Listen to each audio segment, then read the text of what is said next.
반갑습니다. 저는 택시 운전을 하는 50대 아줌마입니다.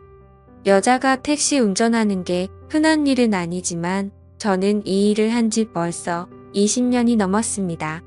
제가 일한 세월이 있다 보니 이때까지 만난 이상한 손님들도 정말 많았습니다. 그 사건들 중 재밌는 게 뭘까 고민을 하다가 몇 개 적어봅니다. 지금은 개인 택시를 몰고 있지만 처음에는 회사 택시를 운전했습니다. 택시 기사님들은 다 아시겠지만 회사 택시는 주간, 야간으로 나눠서 운행을 해야 하는데 아무래도 야간에 손님이 더 많아서 산악금을 채우는 데에는 야간이 더 유리합니다. 참고로 산악금은 회사에 줘야 하는 금액입니다. 하지만 혼자 운행해야 하는 택시는 야간에는 그만큼 위험한 일도 많습니다. 제가 여자라서 무시하고 괜히 더 난동을 부리는 손님도 많았고요. 야간에는 대부분의 손님이 취객이기 때문에 어떤 사고가 있을지 모르기도 하고 손님이 모르는 길로 운전하면 돈 더 받으려고 돌아간다며 머리채를 잡는 손님도 있었습니다. 야간에 운전을 하면서 손님과 시비가 붙어 고성이 오가는 경우도 참 많았습니다. 이렇게 위협을 당하고 시비가 붙으면서도 야간 운행을 하는 이유는 당연히 돈 때문이죠. 뭐니 해도 머니 아니겠어요? 그놈의 돈만 아니면 주간 운행이 몸도 마음도 더 편하고 좋죠. 회사 택시를 하던 때는 택시 일을 시작한 지 얼마 되지 않아 아는 것도 별로 없고 해서 돈만 보고 야간 운전을 많이 했습니다. 의욕만 앞서서 체력은 생각도 못했던 거죠. 그러다가 너무 힘들어서 잠시 주간 운행으로 바꾼 적도 있었으니까요.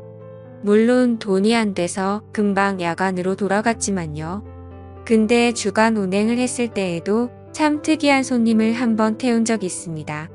태우기 전에는 몰랐는데 손님이 택시에 탑승하는 순간 술 냄새가 어찌나 진동을 하는지 술통에 빠졌다고 해도 이해가 갈 정도였습니다.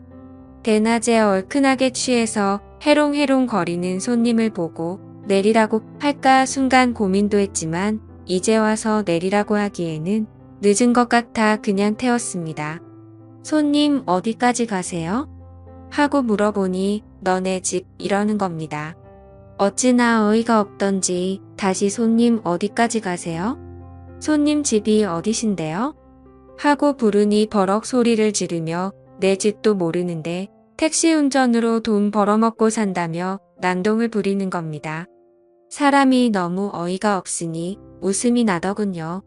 저도 기분이 상해서 야 너 내려 하고 싶었지만 그래봤자 술 먹고 취한 사람에게는 말도 안 통할 게 뻔해서 그냥 꾹 참았습니다. 저보다 덩치도 큰 남자를 힘으로 끌어낼 수도 없었고요. 어쩔 수 없이 근처 지구대로 갔습니다. 경찰이 취객을 보자마자 혀를 차더군요. 경찰이 봐도 대낮부터 고주망태가 된 그 손님이 한심해 보였나 봅니다. 경찰이 취객에게 내리라고 말하는데 이 양반이 경찰 말은 엄청 잘 듣는 겁니다. 벌떡 일어나서 택시에서 내리더니 경찰에게 아이고 선생님 고생하십니다 하면서 멀쩡한 신사처럼 예의를 지키고는 택시기사가 멀쩡한 길을 돌아서 간다고 저를 흉을 보는 것입니다. 그때 그 모습을 보고 제가 어이가 없어서 세상에 별의별 놈 다 있네 하던 기억이 있습니다. 이 정도가 그렇게 위험할 수도 아닌 평범한 진상 손님 중 한 명입니다. 취객 중에서는 정말 불쾌하고 위험한 행동을 하는 손님들도 있었습니다. 대부분의 취객들은 뒷자리에 거의 들어 누워서 발로 운전석을 차며 여자가 집에서 밥이나 하지 괜히 밖에 나와서 택시 운전한다며 운전을 너무 못해서 거슬린다고 운전 똑바로 하라고 소리를 지르고 욕을 합니다. 그런 수많은 진상 중에 최고는 핸들을 지 맘대로 꺾으려는 사람입니다. 그럴 때마다 심장이 어찌나 철렁하는지 죽고 싶으면 혼자 조용한 데 가서 죽지 왜 저까지 같이 죽게 만들려고 핸들을 꺾는지 모르겠습니다. 그런 취객이 타면 정말 골치 아픕니다. 힘으로 하자니 제가 밀리기도 하고 나중에 엮이면 회사 택시다 보니 나중에 컴플레인이라도 들어가면 머리가 아파집니다. 회사 택시의 경우는 손님이랑 싸우며 잃어버린 시간만큼 다른 손님을 못 태우고 또 그만큼 산악금을 충당하지 못해서 힘들어지거든요. 그러니 대부분의 경우를 꼭 참고 경찰서로 인계를 합니다. 이게 최고거든요. 하지만 그 후에는 내가 이런 일을 겪으면서까지 택시를 해야 하나 괜히 울적해져 다른 일을 해볼까 하는 생각도 듭니다. 20년 넘게 잘하고 있지만요. 그리고 야간 운전 중에는 이런 손님도 만났습니다. 젊은 커플이었는데 뒷자리에서 아주 쪽쪽거리고 난리도 안 되군요. 둘이서 온갖 애정행각을 해대는데 제가 다 민망했습니다. 아무리 서로 사랑하는 사이라고 해도 엄연히 택시 안도 공공장소인데 좀 너무하다는 생각이 들더라고요. 하지만 괜히 한마디 했다가는 안 좋은 소리만 듣고 시비만 붙을 것 같아 최대한 빨리 목적지에 내려주려고 했습니다. 근데 여자친구가 어떻게 하다가 남자친구의 핸드폰을 봤는지 갑자기 얘 전 여친 아니야? 내가 얘랑 연락하지 말라고 했잖아 이러면서 남자친구에게 욕을 퍼붓는 것입니다. 불과 1분 전만 해도 무인도에 떨어져도 오직 너만 있으면 된다는 식으로 내가 사랑하는 건 너뿐이야 라면서 서로 쪽쪽거리고 더 당치 못해 안달이라는 식으로 굴었는데 그 통 메시지 하나로 분위기가 180도 바뀌었습니다. 아주 싸늘하다 못해 추울 지경이었습니다. 여자가 계속 화를 내고 소리를 지르니까 계속 사과하던 남자도 열이 받았는지 그냥 연락 와서 답장한 건데 왜 그래? 걔랑 지금 헤어진 사이고 지금은 아무 사이 아니야 이러면서 화를 내는 겁니다. 그러다가 남자가 순간 욱해서 운전 중인 택시의 문을 열고 택시를 내렸는데 그 여자도 따라 내리면서 남자친구한테 달려가 주먹질을 하고 남자는 그걸 또 피하고 난장판더라고요. 그래서 에이 요금 받긴 글렀네 하며 그냥 다른 손님을 찾으러 떠났죠. 그 모습을 보면서 우리 애들은 저런 짓 안 하고 다녀야 될 텐데 하는 생각도 들었습니다. 제 일은 택시 운전인데 매일매일이 절에 들어간 건 마냥 돌을 닦는 기분이었습니다. 하지만 이런 일들도 약과라고 생각될 일이 생겼습니다. 택시 운전 인생 동안 가장 큰일 날 뻔하고 무서운 일이 발생한 겁니다. 제가 회사 택시를 몰 때 생긴 일이니까 지금은 한참 더 된 이야기네요. 그날은 장마철이라 비가 내렸다 그쳤다 하며 굉장히 습기가 가득하고 찝찝한 기분의 나쁜 날씨였습니다. 손님도 없고 대부분 기본 요금 손님이라 돈도 안 되는 거리만 왔다 갔다 하고 있었죠. 이러다가 산악금도 못 채우겠구나 걱정이 되더라고요. 그러던 중 어떤 남자 손님을 한 명 태우게 되었는데 마침 또 장거리 손님이라서 반가웠습니다. 한 번 태우면 충분히 산악금도 채울 수 있는 거리였죠. 근데 말투가 이상하더군요. 한국말이 어설프고 조선족 말투라고 해야 하나? 아무튼 가끔 영화에서 들어본 말투를 쓰더군요. 어차피 돈만 제대로 주면 거리도 장거리라 돈도 되고 퇴근도 빨리 할 수 있으니 그냥 태웠습니다. 정확한 위치를 물었더니 장거리하고도 더 들어가는 거리였습니다. 완전 땡 잡았다고 생각하고 빗길을 열심히 운전했습니다. 머릿속으로는 이런저런 계산을 했죠. 이 손님을 내려주고 거기서 손님 한 명만 더 태워서 회사 근처로 가면 산악금 채우고도 돈이 훨씬 남겠네 하면서 나름의 계획을 세우며 신나게 달리고 있었죠. 핸드폰 내비로 주소를 찍어서 장거리 손님이 알려준 주소대로 가고 있었습니다. 여러 번 가본 길이면 제 나름의 지름길로 갈 때지만 초인길이다 보니 내비가 가란 대로 군말 없이 가고 있었습니다. 그런데 뒷자리에 앉은 남자 손님이 낮은 목소리로 이 길 맞아요? 하는 겁니다. 그래서 죄송합니다. 저도 초인길이라 내비대로 가고 있어요. 지름길 알려주시면 지름길로 갈게요 하고 최대한 친절하게 얘기를 했습니다. 그랬더니 아닙니다. 그냥 그대로 가주세요. 그러더군요. 속으로는 뭐지 이 사람? 생각하며 목적지까지 열심히 달리고 있었습니다. 근데 거의 다 도착했을 무렵 갑자기 손님이 깜빡하고 돈을 두고 왔는데 이러는 겁니다. 저는 너무 놀라서 아니 여기까지 왔는데 돈이 없다고 하면 어떡하냐고 지금 밑에만 봐도 4만 원이 넘는다고 짜증을 좀 냈습니다. 그 남자는 카드를 주머니에 넣은 줄 알았는데 방금 확인하니까 없었다면서 지갑도 안 들고 왔다고 하는 겁니다. 여러 가지 생각이 스치더군요. 그냥 이 사람을 지구대에 넘겨버릴까? 아니면 재수없었던 생각하고 돈 아까워도 그냥 여기서 내리려고 할까? 고민하던 중 그 손님이 제 난처한 표정을 보며 제 생각을 다 안다는 듯이 경찰서에는 넘기지 말라고 하더군요. 경찰서 가면 한국에 더 이상 있지 못한다면서 한 번만 봐달라며 충격적인 제안을 하나 하는 겁니다. 돈이 없으니 대신 물건을 주면 안 되냐고 물어보는 겁니다. 시대가 어느 때인데 물물 교환이라도 하려는 건가 싶어 일단 드러나 봤습니다. 기껏해야 반지나 목걸이려나? 좀 돈 되는 걸 주겠지 생각했습니다. 그랬더니 그 남자가 자기 신발을 벗으면서 이 신발이 비싼 건데 이걸 대신 드릴게요. 이러는 겁니다. 뭐 좋은 메이커 신발이라도 가지고 그러나?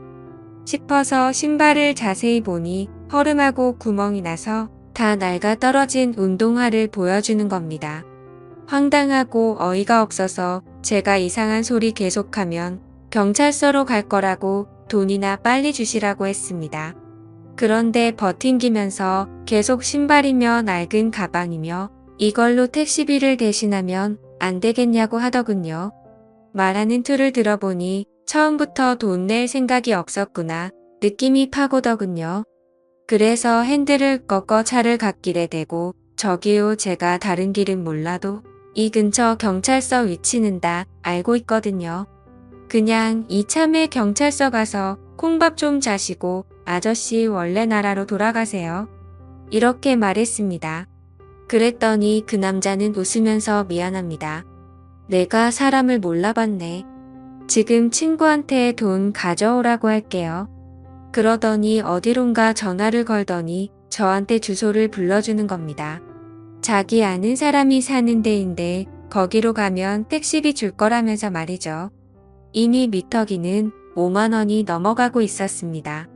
곧 교대 기간도 다 와가서 불러준 주소까지 거리를 계산해보니 좀 빠르게 가면 교대 시간까지 다녀오겠다 싶었습니다. 5만 원을 그냥 날리기엔 아깝기도 했고 그냥 빨리 다녀와야겠다 생각했습니다. 그 남자가 불러준 주소지로 내비를 찍고 달렸습니다.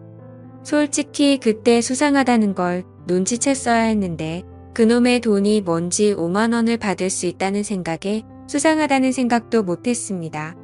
지금 생각해보면 너무 수상한 일인데 말이죠. 비는 계속 내렸다 그쳤다를 반복하고 주소지로 가는데 역 근처의 번화가 근처인 겁니다. 그래서 어디로 가야 되냐고 자세한 길 좀 알려달라고 물어보니 그 젊은 남자는 나이트클럽 쪽으로 안내하더군요. 거기는 아무리 봐도 사람이 사는 곳으론 안 보여서 아저씨 여기 나이트클럽 근처 맞아요? 하고 물어보니까 자기도 처음이라서 모른다는 겁니다. 그래도 일단 가면 친구가 나와서 돈 준다고 했으니까 그냥 계속 가라고 하더군요. 그런데 너무 불안해서 차를 멈추고 아저씨 친구분 전화번호 좀 주세요.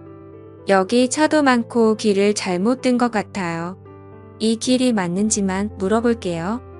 했습니다. 그 조선족 남자는 저를 훑어보더니 제 폰으로 전화하세요 이러면서 폰을 건네주는 겁니다.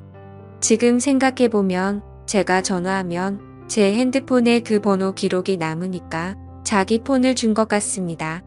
저는 그때까지도 전혀 의심을 안 하고 있었기 때문에 그냥 그 남자의 휴대폰으로 전화를 걸고 상대가 받기만을 기다렸습니다. 그런데 상대가 전화를 받자마자 저를 휴대폰 주인으로 착각했는지 야 빨리 데려와. 묶어놓을 준비 다 해놨다 하는 겁니다. 그 말을 듣는 순간 이거 뭔가 이상하다 하는 생각이 들었습니다.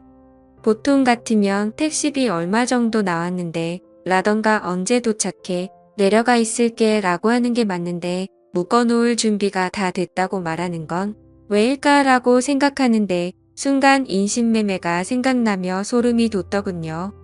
그 무렵쯤에 중국인들이 인신매매를 하려고 사람을 납치해 간다. 뭐다 하는 소문이 돌기도 했고 여자 혼자 다니다가 납치를 당했다 하는 소문도 종종 돌았거든요.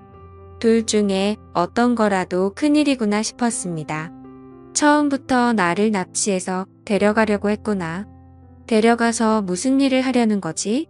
생각하다가 일단 티내면 안 되겠다 싶어서 조용히 전화를 끊었습니다. 뒷좌석에서 남자가 왜 아무 말 안 하고 끊어요 하는 겁니다.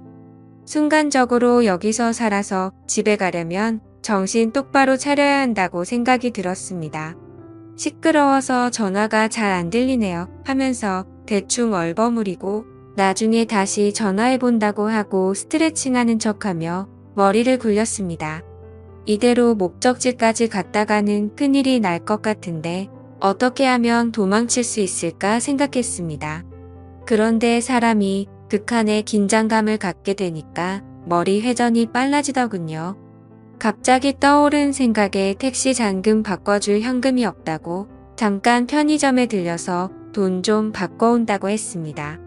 그러자 그 남자는 알겠다고 해서 택시를 급히 근처 편의점에 세워서 편의점안에서 경찰에 전화를 했습니다. 편의점 유리문 밖으로 택시를 쳐다보며 통화를 하며 이런 상황이니 도와달라고 말하며 통화가 5분 이상 길어지니 제 택시 뒷좌석에서 그 남자가 내리더니 도망을 치는 겁니다. 하염없이 멀어지는 그 남자를 쳐다보며 택시비는 받기 글렀구나 생각했지만 한편으로는 목숨을 건졌다는 안도감에 온몸에 힘이 쭉 빠지더군요.